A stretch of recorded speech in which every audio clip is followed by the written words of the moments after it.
Oh, my love is like a red, red rose that's newly sprung in June.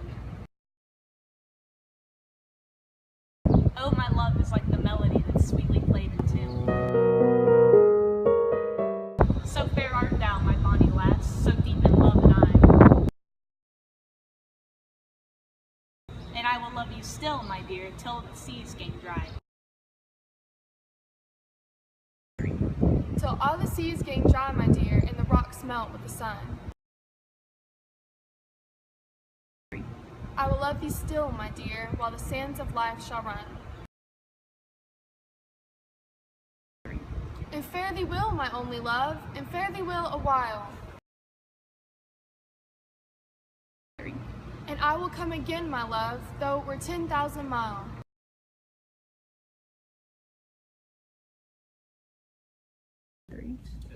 For our poem, we chose A Red, Red Rose by Robert Burns. In the first stanza, Burns is saying that his love is new and fresh. He's also saying that his love is like a song played just right, that it's so sweet. He uses repetition to echo his sentiment. In stanza 2, Burns uses a hyperbole, which is a figure of speech that exaggerates. Burns is saying that he is deeply in love and that she is beautiful.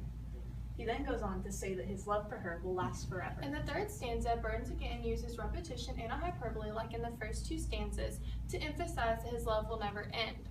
When Burns says the sands of life shall run, he means while he is still alive, or maybe he will love her even after he dies. As Burns finishes out his poem with the fourth stanza, he continues his patterns of hyperboles and repetitions.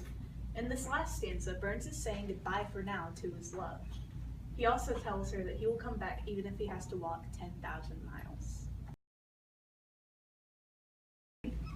While researching the historical context of this poem, we found that Robert Burns was a Scottish poet born in Alloway, Scotland in 1759. As a young man, Burns developed a reputation for charm and wit, engaging in several love affairs. In 1786, Burns proposed marriage to Jean Armour, who was pregnant with his twin sons. Her parents rejected his offer and demanded financial restitution. He professed his love to her in this poem published in 1794 in a selection of Scott's songs. After we finished with the historical contents of this poem, we moved on to the political contexts. When we researched it, we found out that Burns did not firmly belong to any political party. He would never fully commit to either side. Like many Scots of this time period, he agreed with views that contradicted each other from the Jacobite and the Jacobin. He firmly believed in the brotherhood of man and the rights of the ordinary man, despite whichever political party he was currently backing. Researching the cultural context of this poem helped us to understand it better because many of the words in the poem are spelled differently or are of Scottish dialect. For example, lass means girl, bonny means pretty, a means all, gang can mean go or walk, and wheel is well. Now that we understand all the words in the poem, we need to understand any religious beliefs held by Robert Burns himself. Robert Burns was not a very religious man. He said in his letter to his friend Alexander Cunningham, "Of all nonsense, religious nonsense is the most nonsensical." Even though Robert Burns was not a religious man, he wanted his children to be religious because it believed it would make their lives happier and better. Despite his aversion to a religion as an adult, Burns was a very religious child and described his childish beliefs as enthusiastic idiot piety.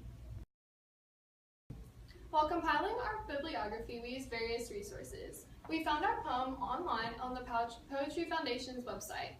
We used the Coming Study Guide to help us understand the meaning of the poem and the Scottish dialect in the poem. We used our encyclopedia source to find the historical context of the poem and find out more about Robert Burns. We used our encyclopedia source in the Expository Times to help us with the religious context of the poem. We also used an encyclopedia source to help us understand the political context of Burns' life that influenced the poem.